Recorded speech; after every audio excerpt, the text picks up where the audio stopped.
नमस्कार साथियों, आप सभी का रेलवे धाम पटना में हार्दिक स्वागत अभिनंदन है। साथी कैसे, उम्मीद आशा विश्वास है आप सभी साथी अच्छे होंगे। साथियों, आप सबको मालूम है लोको पायलट की वैकेंसी आ चुकी है और बहुत ही दुख है, लेकिन अपनी तैयारी को प्रॉपर तरीका से हम लोग करने का काम करेंगे।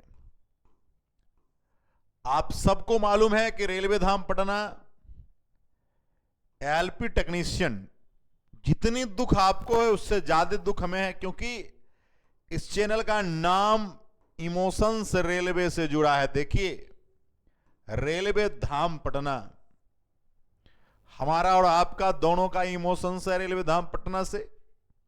लोको पायलट की तैयारी के लिए हम लोग कुछ दिशा निर्देश पर बात करेंगे। सबसे पहले हम लोग चर्चा करने वाले हैं एलपी में भर कौन सकते हैं।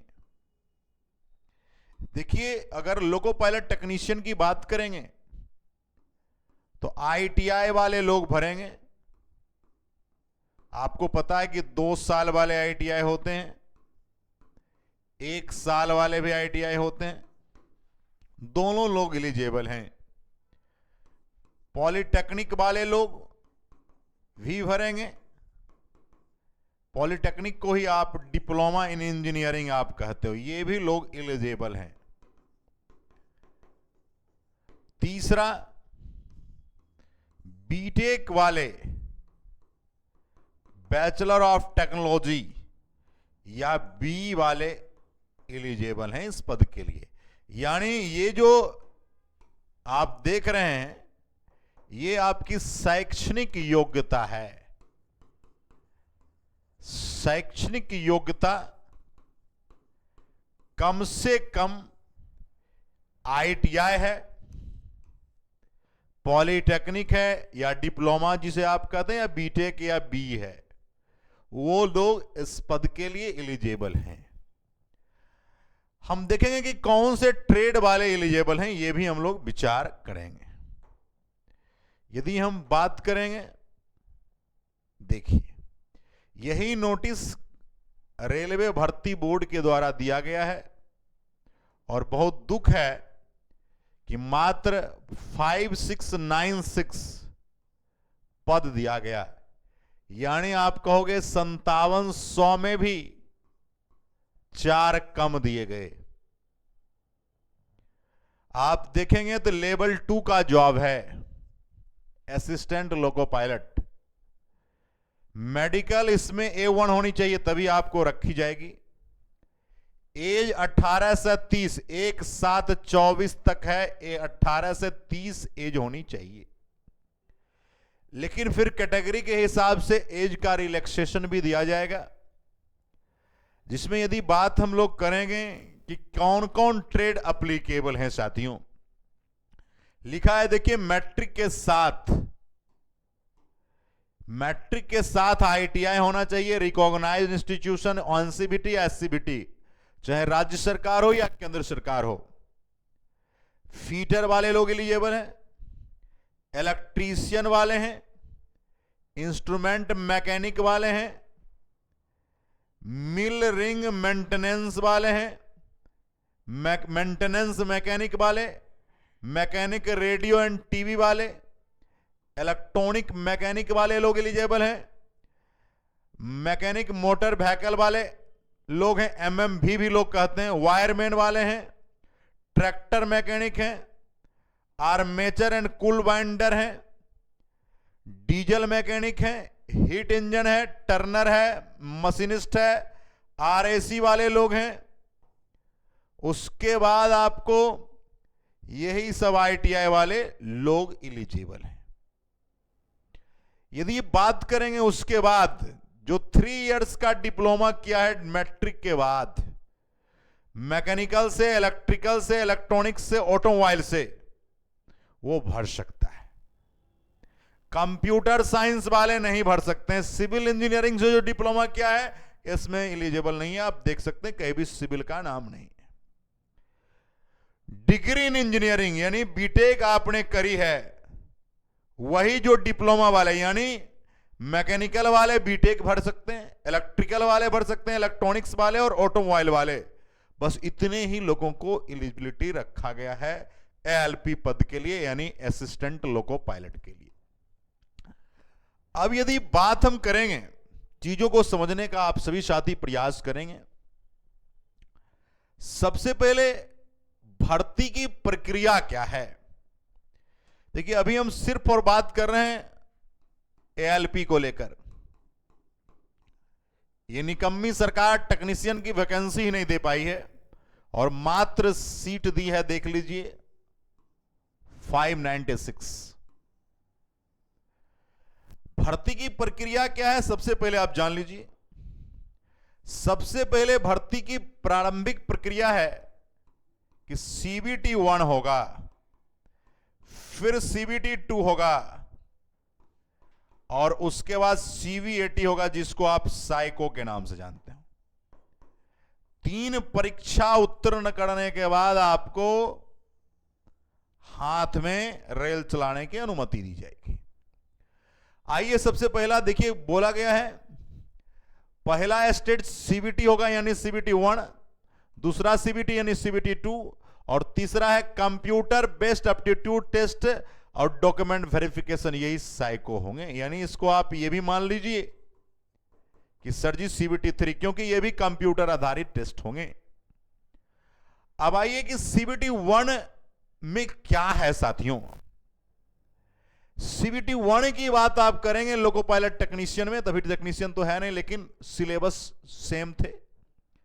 60 मिनट का समय मिलता है, जिसमें 75 क्वेश्चन बनाने हैं आपको। मात्र 1 घंटे के समय है, 75 सवाल बनाने हैं। और अगर हम बात करेंगे तो जनरल वाले को कम से कम 40% लाना होगा, 75 का 40%। ओबीसी वाले लोग 30%, एससी वाले 30%, एसटी वाले 25%। इतना आपको कम से कम लाना है, तब आप क्वालिफाइंग श्रेणी में आएंगे। उसके बाद सिलेबस क्या है। देखिए, ये गणित की सिलेबस है, जिसे आप मैथमेटिक्स कहते हो। आम यदि देखा जाए सिलेबस, यही सिलेबस सब जगह है। ये आपके गणित के सिलेबस है, ये हमारे रीजनिंग के सिलेबस है, ये लगभग आम जगह सिलेबस सब जगह होते हैं। ये साइंस के सिलेबस हैं, विज्ञान के हैं। इसमें आपको तीनों पढ़ना है, फिजिक्स, केमिस्ट्री और बायोलॉजी। लिखा भी है, आप देख सकते हैं, physics, chemistry, biology, life science. फिर आपके जनरल अवेयरनेस हैं, जिसमें करंट अफेयर है, साइंस टेक है, स्पोर्ट्स है, इकोनॉमिक्स है, पॉलिटिक्स है, कल्चर है। यानी हम लोगों ने देखा कि सीबीटी 1 में आपको क्या क्या पढ़नी है। बस आपको पढ़नी है मैथ्स, पढ़नी है रीजनिंग, साइंस और करंट और जीके, इतनी पढ़नी है। इसी से आपको 75 क्वेश्चन आएंगे। और आप जान लीजिए, कुछ लोगों को यह लगता है कि हम 40% ले आएंगे जनरल में है तो पास कर जाएंगे। गलतफहमी है, क्योंकि ये तो मिनिमम है। ये जो 40% है या ओबीसी के लिए, एससी के लिए, ये मिनिमम है। उसके बाद उसमें से शॉर्ट लिस्ट किया जाएगा सीबीटी 2 के लिए। आपके कैटेगरी में जितना ज्यादा ऊपर से लिए जाएंगे, ऊपर से सीबीटी 2 के लिए लिए जाते हैं। ऐसा नहीं कि 40% ले आए तो हम एलिजिबल होगा, ऐसा नहीं है। यहां लिख दिया है शॉर्ट लिस्टेड। तो ये हमारे थे सीबीटी 1 में। सिलेबस भी आपने देखा अच्छे तरीके से। आइए सीबीटी 2 में। अगर सीबीटी 1 में आपने मेरिट में आ गए तो सीबीटी 2 का आप फॉर्म भरेंगे। सीबीटी 2 में यदि हम चर्चा करेंगे तो सीबीटी 2 में 2 सेक्शन हैं। एक पार्ट ए है और एक पार्ट बी है। पार्ट बी की यदि बात करेंगे तो ये आपके ट्रेड थ्योरी हैं, जिसमें ओनली क्वालिफाइंग है। ये ओनली क्वालिफाइंग नेचर का है। आपको जो है इसमें इसकी स्कोर मेरिट में नहीं जुड़ेगी, नौकरी में नहीं जुड़ेगी।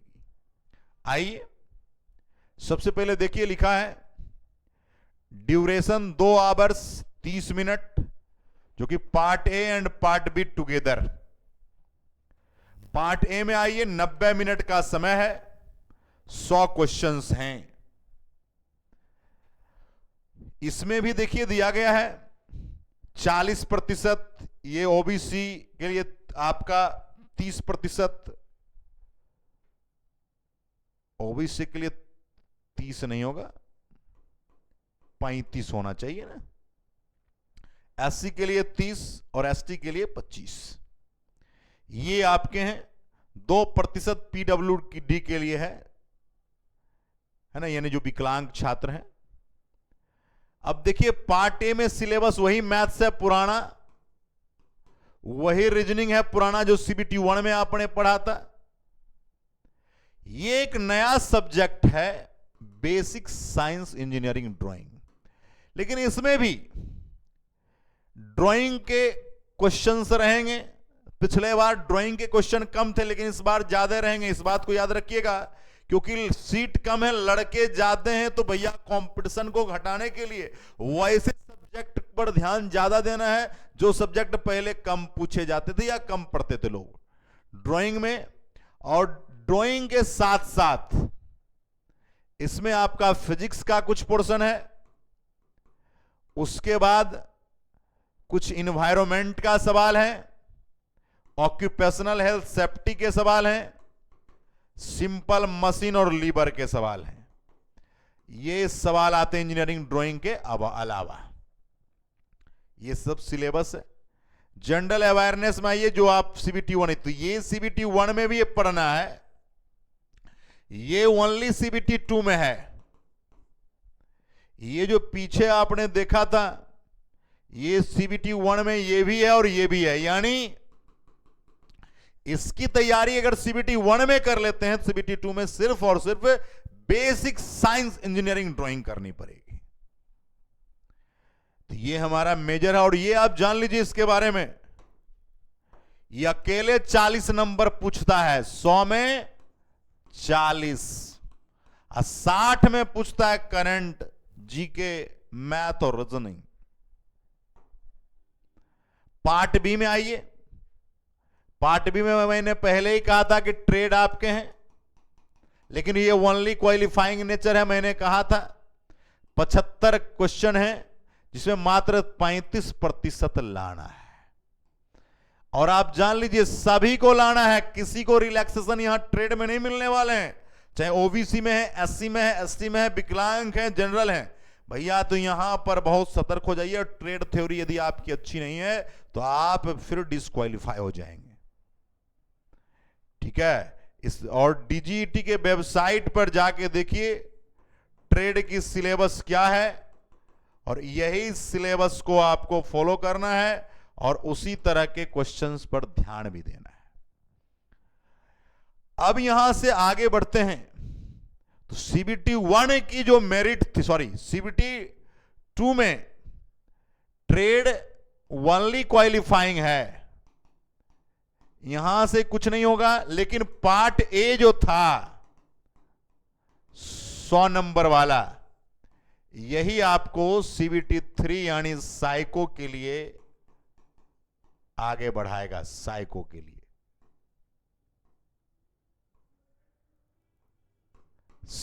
के लिए सीबीटी 2 का पार्ट ए बढ़ाएगा। और पार्ट ए में सबसे ज्यादा इंपॉर्टेंट है बेसिक साइंस इंजीनियरिंग ड्राइंग। अब यहां से आगे बढ़ते हैं, सीबीटी 3 में जाएंगे, यानी साइको के लिए। साइको में बेसिक रूप से देखा जाए तो रीजनिंग का एक लार्ज पार्ट ही साइको है और कुछ भी नहीं है विशेष। अब देखिए इसमें क्या बोला है, qualifying minimum 42 marks in each test battery to qualifying. सभी पार्ट में कह रहा है कि इतना लाना पड़ेगा। इसके बाद साथियों निगेटिव भी हैं, 1/3 निगेटिव हैं। ठीक है, इसलिए इस चीज को ध्यान रखेंगे। और आपका एक बात याद रखिएगा, फिर बोला है is deducted for each wrong answer there shall no negative marking for computer based aptitude test. अब साइको वाले में निगेटिव नहीं है, ऐसा लिखा हुआ है। तो इसलिए, और मेरिट कैसे बनेगी, देखिए मेरिट कैसे बनेगा, देखिए यहां लिखा है कि आपका aptitude to 70% weighted for the marks obtain in part A of second stage. आप सुनिए, सीबीटी 2 का पार्ट ए जो था, जिसमें बीएसईडी पढ़ने थे 100 नंबर वाले, इसका 70% जोड़ा जाएगा और 30% आपका साइको का। तो आप समझ लीजिए इंपॉर्टेंट कौन है नौकरी के लिए, मेरिट के लिए इंपॉर्टेंट बीएसईडी है। यही बात आप सबको समझाने के लिए मैंने सिलेबस पर आया साथी। तो एक एक चीजों पर विचार करेंगे। रही बात की उम्र सीमा की बातें, तो मैंने कही दिया, आप सबको देखा ही।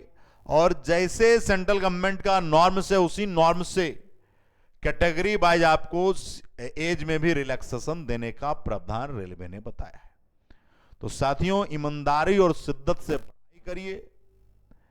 बात रही तैयारी की, तो रेलवे धाम पटना को फॉलो कीजिए। लगातार सेशन हम लोग एमसीक्यू सीरीज भी कराते हैं, एक एक चीज भी कराते हैं, और हम नेक्स्ट वीडियो में भी आएंगे कि तैयारी की दिशा और दशा क्या होनी चाहिए, कैसे तैयारी करेंगे। जिस किसी बच्चों के पास पैसे की दिक्कत है, वो बच्चा कैसे तैयारी कर सकता है, और जिनके पास पैसे नहीं है तो भैया कोई दिक्कत। लेकिन आप प्रयास करिए कि घर पर सेल्फ स्टडी के माध्यम से और ऑनलाइन शिक्षा के माध्यम से ज्यादा प्रयास करें, क्योंकि बहुत ज्यादा समय देने वाला सरकार नहीं है, जल्दी जल्दी इस चीजों को कंप्लीट कराएगा। थैंक यू सो मच साथी, लव यू ऑल।